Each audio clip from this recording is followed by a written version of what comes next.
Virgilio Andrade, tú que eres secretario de la Función Pública, quiero filosofar un poquito contigo. Bueno, platiquemos, ¿Sí? Ale. A ver, Enrique Peña Nieto, nuestro presidente, acaba de decir algo muy interesante en la instalación del Consejo del Sistema Nacional de Transparencia. Dijo que, bueno, él ya había dicho que a él le parecía que la corrupción tenía un componente cultural. Sí. ¿Tú crees eso? Sí, hoy la cultura se refleja en instituciones. Entonces, yo sí creo en aquellas teorías que dicen que tenemos 3 tipos de instituciones. Aquellas instituciones que son, bueno, cuando casi no existen, son relaciones muy básicas. Tenemos una segunda en donde tenemos una serie de intermediarios. Hay como dueños, y los dueños hacen clientela y los dueños cooptan. A mí eso me hace pensar en muchas cosas de México hoy. Claro que tenemos muchas cosas así. Y la tercera son las instituciones que les llaman desde hace mucho tiempo, pero que sigue siendo vigente, modernas.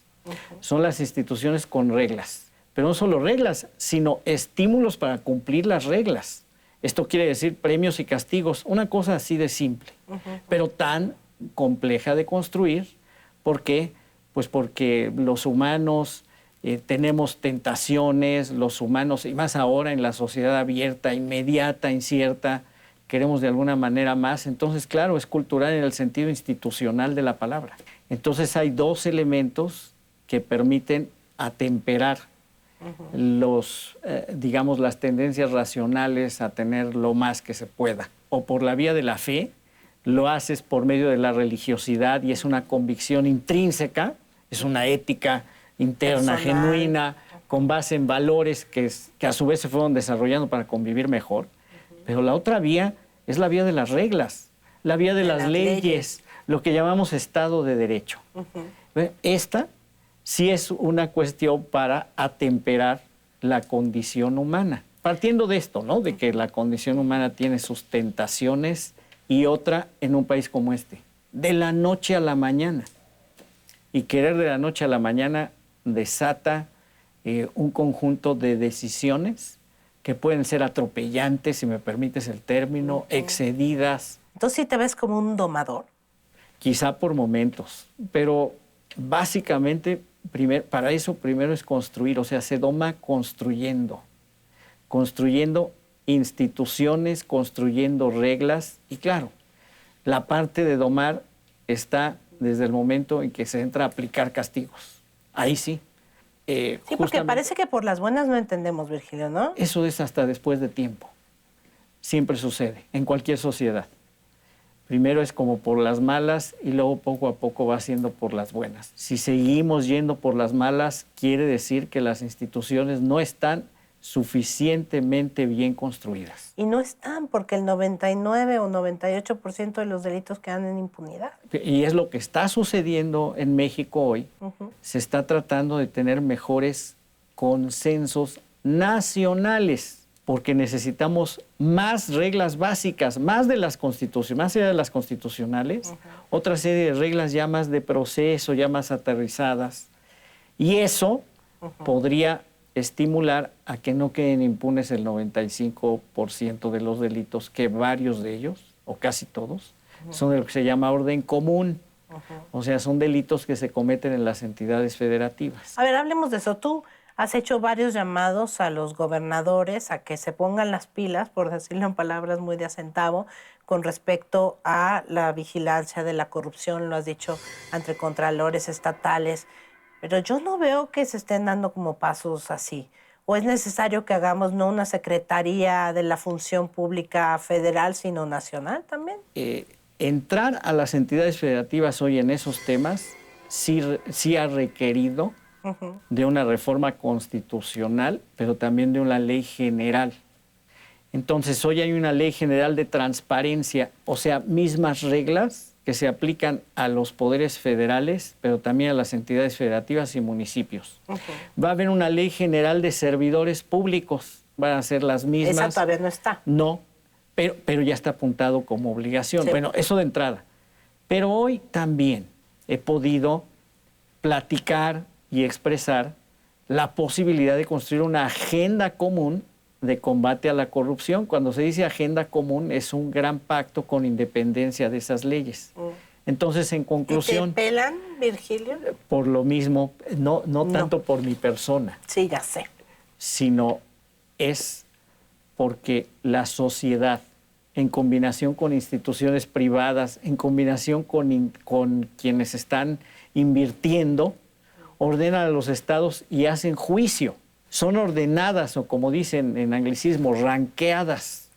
Y sí, lo que podemos hacer como gobierno federal en términos de diálogo va generando buenos estímulos para la cooperación. Al nombrarte el 3 de febrero, el presidente te dijo, Virgilio, te nombro y investígame. ¿Cómo va eso?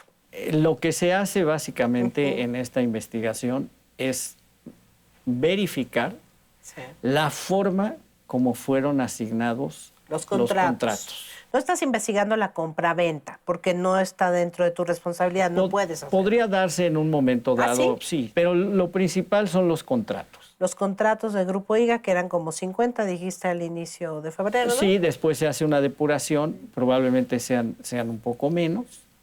Y el punto aquí es ver la legalidad en la adjudicación de los contratos o en la asignación. Es un indicio de si hay una situación irregular y por lo tanto de posible conflicto de interés o no. Pero ya se tardaron mucho, ¿no? Todo es relativo, pero va a ser muy recto. ¿Para cuándo? Que ya va a ser prontísimo. Sí, sí, de verdad, pronto. Sí, así hay que tomarlo con esa expresión. Un mes, 2. Vamos a ver cuánto. No lo puedo adelantar, pero sí te adelanto 2 cosas. Ok. Al final valorarán que efectivamente fue pronto, eso es lo primero, y lo segundo, va a ser absolutamente público. Dijiste que ibas a nombrar una comisión de expertos, ¿no? ¿Quiénes son esos expertos? Básicamente serán de los sectores de auditoría y contabilidad y de los sectores de abogados. Pero estos expertos, ¿quiénes son? ¿No tienes nombres puntuales todavía? Nombres puntuales los daremos a conocer ya en la víspera del resultado. Para que no los andemos presionando, ¿o qué? Para que entren de manera imparcial, diría yo. Oye, ¿es difícil investigar a tu jefe? La verdad es que como se investigan los asuntos vinculados con los contratos y además pero en la que investigación le podría pegar a personas, a tu jefe, ¿no? Pues no es difícil. No, es un asunto que forma parte de la responsabilidad que le corresponde de por sí a la Secretaría. Y antes de nombrarte no te dijo, oye, Virgilio, ¿pero no me vas a encontrar nada? No hay manera. ¿Ni al lo contrario. aceptarías? Él está obviamente interesado en ver qué es lo que ha ido sucediendo. En mayo, por una decisión ejecutiva del presidente, también cuando te nombró 206,000 funcionarios públicos, además de su declaración patrimonial, también dieron a conocer su declaración de conflicto de interés. Sí. Ahora, por la ley, no todos los hicieron pública, pero tú sí conoces todas esas declaraciones, ¿no? Sí, claro. Están en la Secretaría, constituyen un elemento de prueba en caso de un problema o de una situación irregular de un servidor público. Y tarde o temprano van a ser públicas. El funcionario puede hacerla pública o no. El asunto de hacerse definitivamente público tiene que ver con un elemento en caso de un litigio o un elemento de prueba. Y también es importante, las personas cuando hacen una denuncia de un servidor público, necesariamente se abre su expediente patrimonial. Cuando hay una situación de carácter fiscal del servidor público, se abre su expediente patrimonial. Y hoy también se abre el de conflicto de interés. Por eso el hecho de que en la reforma anticorrupción ese expediente esté vivo por 7 años, quiere decir que el asunto del patrimonio se puede ver qué pasó 7 años atrás con él. Tú sí tienes tu declaración patrimonial y de intereses de manera pública. Sí, Sin claro. embargo, hay muchos secretarios de Estado, altos directores que decidieron no hacerlo. Personalmente, ¿tú qué piensas de esta decisión? Yo apoyo el modelo en que los servidores públicos puedan optar.